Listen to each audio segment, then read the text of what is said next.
Hello everyone, welcome back to my YouTube channel hut of knowledge. तो हम बात कौन से चैप्टर की कर रहे हैं? कोल एंड पेट्रोलियम। कोल के बारे में हम पीछे डिस्कस कर चुके हैं, मतलब फॉसिल फ्यूल्स के बारे में डिस्कशन चल रहा था। कोल, पेट्रोलियम और नेचुरल गैस, तीन टाइप के हमारे पास फॉसिल फ्यूल्स थे। कोल के बारे में पहले डिस्कस हो चुका है कंप्लीट। अब हम बात करते हैं पेट्रोल के बारे में। पेट्रोलियम होता क्या है? पेट्रोलियम का जनरली मतलब होता है, दो वर्ड से मिलके पेट्रोलियम बना हुआ होता है, पेट्रा एंड ओलियम। पेट्रा का मतलब रॉक होता है, ओलियम का मतलब ऑयल होता है। तो पेट्रोलियम का मतलब जनरली क्या होता है? Rock oil. अब आगे आपको पता चलेगा इसको रॉक ऑयल क्यों बोलते हैं। पेट्रोलियम एक डार्क कलर का थिक क्रूड ऑयल होता है जो ग्राउंड में बिल्कुल डीप मिलता है किसी किसी जगह पे। It has an unpleasant order, साथ में इसकी क्या होती है? अनप्लीजेंट ऑडर होती है। इसको पेट्रोलियम क्यों बोलते हैं? क्योंकि ये अर्थ क्रस्ट के अंदर, रॉक्स के अंदर ट्रैप्ड होता है। जैसे हमारे पास कहीं रॉक्स की दो लेयर होती हैं, उनके बीच में हमारे पास पेट्रोलियम ट्रैप्ड होता है। ये क्या होता है? हमारा पेट्रोलियम। इसी वजह से इसको हम रॉक ऑयल भी बोलते हैं। पेट्रोलियम हमारा एक कॉम्प्लेक्स मिक्सचर होता है, ये सिंगल केमिकल कंपाउंड नहीं होता। और जो कॉम्प्लेक्स मिक्सचर होता है वो किसका होता है? हाइड्रोकार्बन्स का होता है। हाइड्रोकार्बन्स, हाइड्रोकार्बन्स का जनरली मतलब होता है ये दो एलिमेंट से मिलके बना हुआ होता है, दैट इज एक तो हाइड्रोजन और एक कार्बन। हाइड्रोजन और कार्बन के कॉम्बिनेशन से जितने भी हमारे पास कंपाउंड्स बनते हैं उनको हम हाइड्रोकार्बन्स बोलते हैं। तो पेट्रोलियम हमारा कॉम्प्लेक्स मिक्सचर है अलग अलग कंपाउंड्स का, जिनको हम क्या बोलते हैं? हाइड्रोकार्बन्स। पेट्रोलियम एक नेचुरल रिसोर्स है जो हमें कहाँ से मिलता है? ऑयल के वेल से। ऑयल के जो कुएं होते हैं डीप डीप, वहाँ से हमें मिलता है, जिनको हम डग करके खुदाई करके उसकी वहाँ से ऑयल को निकालते हैं। कोल की तरीके से, जैसे कोल था हमारा, इसी तरीके से पेट्रोलियम क्या होता है? एक फॉसिल फ्यूल होता है। तो पेट्रोलियम के दूसरे दो नाम भी होते हैं। पहला क्या है? एक तो इसका पेट्रोलियम खुद से ही नाम है, दूसरा इसका रॉक ऑयल भी होता है, और तीसरा इसका क्रूड ऑयल बोलते हैं और मिनरल ऑयल भी बोलते हैं इसको। अब हम बात करते हैं पेट्रोलियम किस तरीके से फॉर्म हुआ था। जैसे हमने कोल के बारे में डिस्कशन किया था, जो प्लांट्स और एनिमल्स थे वो डीप बरीड हो चुके थे, उनकी वजह से हमारी कोल की फॉर्मेशन हुई थी। इसी तरीके से पेट्रोलियम है मिलता जुलता। पेट्रोलियम भी डिकम्पोजिशन से बना है। किसके डिकम्पोजिशन से बना है? टीनी प्लांट्स और एनिमल्स जो वाटर के अंदर डीप बरीड हो चुके थे, मतलब मेराइन प्लांट्स और एनिमल्स की डिस्कशन हो रही है यहाँ। ये माना जाता है कि बहुत मिलियंस ऑफ ईयर्स अगो जो टीनी प्लांट्स और एनिमल्स थे, वो जो सी के अंदर रहते थे, जैसे ही उनकी डेथ होती थी तो वो नीचे डूबते चले जाते थे और बॉटम पे पहुंच जाते थे सी के। तो बहुत ही जल्दी वो मड और सैंड से कवर होते गए। जैसे जहाँ भी कोई भी एनिमल्स वगैरह या प्लांट्स वगैरह डीप बरीड हुए नीचे इस तरीके से, तो इनके ऊपर से क्या हुआ? सैंड की, मड की, रॉक्स वगैरह की इस तरीके से लेयर्स ऊपर से कवर होती गई। वही रीज़न इसका है हाई प्रेशर की वजह से, क्योंकि जितना नीचे जाएगा उतना ज़्यादा हाई प्रेशर होएगा, हीट भी उतनी ज़्यादा होएगी। तो प्रेशर हाई होने की वजह से, हीट हाई होने की वजह से, टेम्परेचर हाई होने की वजह से एयर की एब्सेंस बिल्कुल जीरो हो जाएगी। यहाँ एयर की प्रेजेंस तो यहाँ पे क्या होएगी? एब्सेंस ऑफ एयर होएगी। तो जितने भी हमारे पास डेड रिमेन्स थे प्लांट्स और एनिमल्स के, वो धीरे धीरे पेट्रोलियम के अंदर कन्वर्ट होने लगे। तो पेट्रोलियम हमारा कैसे बना?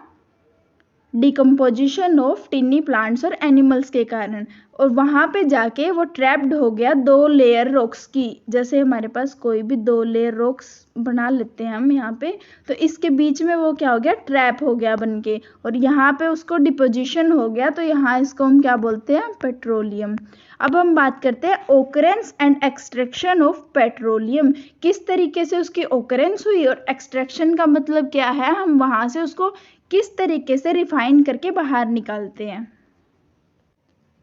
जो पेट्रोलियम होता है वो occurs deep under the surface of earth between two layers of impervious rocks. जैसे भी मैंने बताया है, दो इम्प्रीवियस रॉक्स मतलब नॉन पोरस रॉक्स की लेयर होंगी हमारे पास, उनके बीच में, जैसे यहाँ फिगर के अंदर शो भी कर रखा है, एक लेयर ये है हमारे पास इम्प्रीवियस की, और रॉक की, और एक लेयर हमारे पास ये है। इन दोनों रॉक्स के बीच में हमारे पास ऑकरेंस होती है पेट्रोलियम की। पेट्रोलियम हल्का होता है हमेशा वाटर से, और वो इसके अंदर डिसॉल्व नहीं करता, उसके ऊपर क्या है, फ्लोट करता है, तैरता है उसके ऊपर। तो पेट्रोलियम ऑयल डिपॉजिट हो जाता है हमारा वाटर के ऊपर, और जनरली क्या है, वो प्योर नहीं होता, क्योंकि उसके अंदर वाटर, साल्ट, अर्थ के कुछ पार्टिकल्स जैसे सैंड वगैरह हैं, इन सब का क्या होता है, मिक्सचर होता है। तो पेट्रोलियम हर जगह पे नहीं होता अर्थ की, कुछ ही ऐसी जगह होती है जहाँ हमारा पेट्रोलियम पाया जाता है। यहाँ हम फिगर के अंदर देखते हैं इम्प्रीवियस रॉक्स हैं, उसके ऊपर से क्या है, वाटर डिपोजिशन है, हल्का हल्का यहाँ पे वाटर दिखा रखा है। वाटर के बाद जस्ट ऊपर पेट्रोलियम होता है, जो क्या होता है, इम्प्योर होता है, प्योर नहीं होता। उसके बाद ऊपर जो हमारे पेट्रोलियम होता है उसके जस्ट ही ऊपर नेचुरल गैस की डिपोजिशन होती है। उसके बाद इम्प्रीवियस रॉक्स, उसके बाद हमारा ऊपर तक आके अर्थ क्रस्ट होता है। पेट्रोलियम को हम किस तरीके से एक्सट्रैक्ट करते हैं? पेट्रोलियम एक्सट्रैक्ट करने के लिए एक हमारे पास ड्रिलिंग रिग होती है। ये एक ऐसा इक्विपमेंट होता है जो क्या करता है, ऑयल के वेल्स को डिग करता है। तो हम क्या करते हैं, ड्रिल करते हैं होल्स को, जिनको हम ऑयल वेल्स भी बोलते हैं, अर्थ क्रस्ट के अंदर, जहाँ पे सर्वे की हेल्प से प्रेजेंस का पता लगता है कि यहाँ पेट्रोलियम है या नहीं है। जब ऑयल वेल को हम ड्रिल करते हैं रॉक्स के थ्रू, फिर नेचुरल गैस क्या होती है, एकदम से बिल्कुल प्रेशर के साथ ऊपर आती है। Natural gas comes out first with the great pressure, और कुछ टाइम के बाद क्रूड पेट्रोलियम ऑयल भी अपने आप बाय इटसेल्फ ऊपर आता है, क्योंकि उसके अंदर क्या होता है, गैस का प्रेशर होता है। अब जैसे पेट्रोलियम ऑयल ऊपर आता है गैस प्रेशर के कारण, उसके बाद कुछ टाइम बाद वो क्या होता है, अपने आप ही उसका प्रेशर कम हो जाता है, और पेट्रोलियम अपने आप वापस ऊपर नहीं आता। तो उसके लिए हमें क्या करना है पड़ता है, पंप आउट करना पड़ता है ऑयल के वेल्स को। कुछ वेल्स होते हैं वो हमारे dug into the earth yield both petroleum और नेचुरल गैस, वहाँ से हमें क्या होती है, मिलती है। कुछ वेल्स जब हम बनाते हैं वहाँ से क्या होता है, पेट्रोलियम और नेचुरल गैस दोनों ही वहाँ से मिलती है। पर कुछ वेल्स ऐसे होते हैं जहाँ पे सिर्फ नेचुरल गैस होती है, पर वहाँ कोई ऑयल नहीं पाया जाता।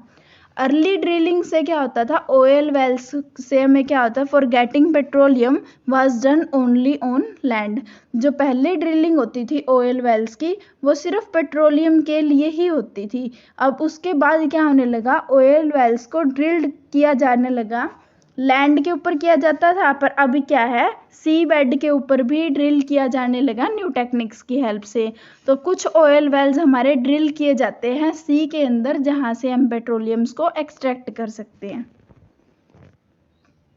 जो वर्ल्ड फर्स्ट ऑयल ड्रिल था हमारा, ऑयल वेल था, वो कहाँ ड्रिल किया गया था, यूएसए में किया गया था 1859 के अंदर।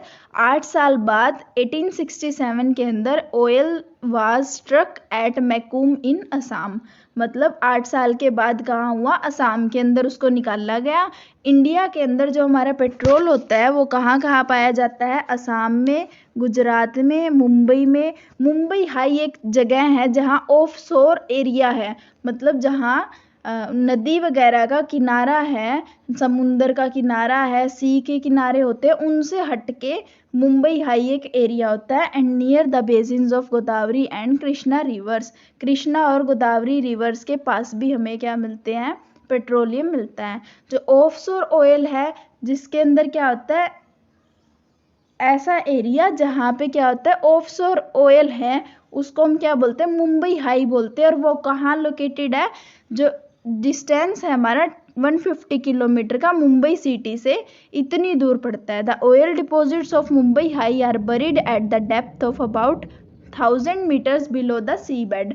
जो ऑयल डिपॉजिट्स हैं वो सी बेड के 1000 मीटर नीचे है मुंबई हाई पे। एक स्पेशल प्लेटफॉर्म बनाया गया है स्टील का, जो मुंबई हाई के अंदर हाई सी है जहाँ, वहाँ पे उसको इरेक्ट किया गया है, खड़ा किया गया है, to pump out petroleum from the sea bed.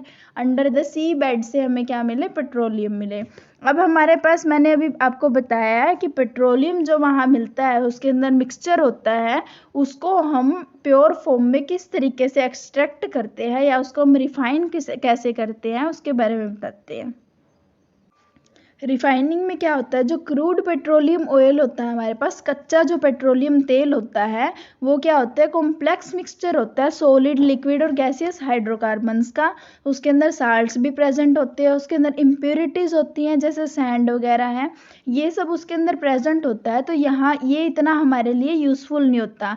तो इसको अगर हम किसी पर्पज़ के लिए यूज़ करना चाहते हैं तो उससे पहले हमें पेट्रोलियम को रिफाइन करना पड़ता है, प्योरीफाई करना पड़ता है। तो एक ऐसी प्रोसेस जहाँ से कच्चे पेट्रोलियम ऑयल को सेपरेट किया जाता है अलग अलग फ्रैक्शंस के अंदर, उसको हम क्या बोलते हैं, रिफाइनिंग बोलते हैं। जो रिफाइनिंग है पेट्रोलियम की, वो अलग अलग फ्रैक्शंस में होती है। किस बेस पे होती है, जो बॉइलिंग पॉइंट रेंजेस होती हैं वो अलग अलग होती हैं। तो refining of petroleum is carried out in an oil refinery. एक फैक्ट्री होती है पूरी कंप्लीट, उसके अंदर क्या होता है, पेट्रोलियम की रिफाइनिंग की जाती है, जिसको हम क्या बोलते हैं, ऑयल रिफाइनरी। जो क्रूड पेट्रोलियम ऑयल है उसको एक्सट्रैक्ट करने के लिए उसको एक्सट्रैक्ट करके ऑयल वेल से ऑयल रिफाइनरी के अंदर लाया जाता है पाइप्स के थ्रू, और वहाँ पे उसकी क्या की जाती है, रिफाइनिंग की जाती है। जो सेपरेशन होता है पेट्रोलियम का फ्रैक्शंस के बेस पे, वो उस प्रोसेस को हम क्या बोलते हैं, फ्रैक्शनल डिस्टिलेशन बोलते हैं। फ्रैक्शनल डिस्टिलेशन एक ऐसी प्रोसेस होती है जिसके अंदर बॉइलिंग पॉइंट की रेंज के ऊपर बेस हमें क्या करना पड़ता है, सेपरेशन करना पड़ता है। तो बहुत सारे यूज़फुल फ्रैक्शंस होती है हमारे पास। किस तरीके से ऑब्टेन होती है, वो पेट्रोलियम की रिफाइनिंग से मिलती है हमें, that is petroleum gas, petrol, kerosene, diesel, lubricating oil, paraffin wax and bitumen. ये कुछ हमारे पास एग्जाम्पल्स थे जो हमें पेट्रोलियम की रिफाइनिंग से मिलते हैं। अब वेरियस फ्रैक्शंस है पेट्रोलियम की, मतलब जो जो हमें फ्रैक्शंस मिली हैं, जैसे पैराफिन वैक्स था, लुब्रिकेटिंग ऑयल था, पेट्रोल था, डीजल था, उन सब के यूजेस क्या क्या है एक एक करके वो पढ़ते हैं। सबसे पहला हमारे पास क्या आता है, पेट्रोलियम गैस। पेट्रोलियम गैस की बात करें तो petroleum gas is used as fuel in homes and the industries.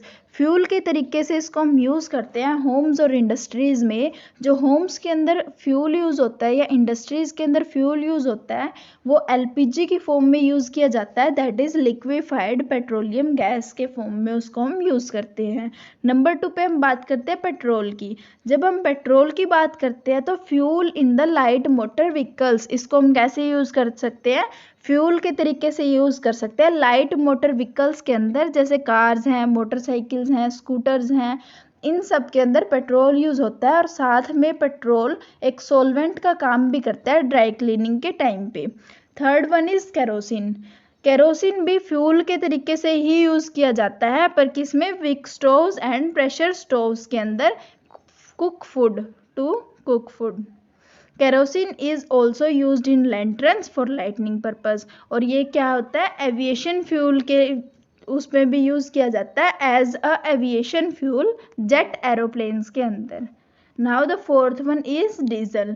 Diesel हमारा फ्यूल के तरीके से ही यूज़ होता है, पर हैवी मोटर व्हीकल्स के लिए यूज़ होता है, जैसे bus, truck, tractor, diesel, train engines, इन सब के अंदर क्या होता है, हमारा डीजल यूज़ किया जाता है। डीजल्स को हम ट्यूब वेल्स के लिए भी यूज़ करते हैं, ट्यूब वेल्स को रन करने के लिए, इरिगेशन पर्पज़ के लिए, और साथ में वो इलेक्ट्रिक जनरेटर्स के अंदर भी यूज़ किया जाता है इलेक्ट्रिसिटी को प्रोड्यूस करने के लिए स्मॉल स्केल्स पे। Now the fifth one is lubricating oil. Lubricating oil is used for lubrication in machines and engines, जैसे कार का इंजन है, इन सब में क्या है, लुब्रिकेटिंग ऑयल यूज़ किया जाता है। Paraffin wax. पैराफिन वैक्स क्या होती है, हमारी कैंडल्स और वैसलीन ऑइंटमेंट्स वगैरह बनाने के लिए यूज़ की जाती है। साथ में वैक्स पेपर और ग्रीस की फॉर्म में भी इसको हम यूज़ करते हैं। Sixth one and seventh one is bitumen. Bitumen हमारा क्या होता है, रोड सरफेसिंग के लिए यूज़ किया जाता है, जो ब्लैक कलर में भी ये थोड़ा बहुत ये बोल सकते हैं हम, ब्लैक का सब्सटेंस होता है।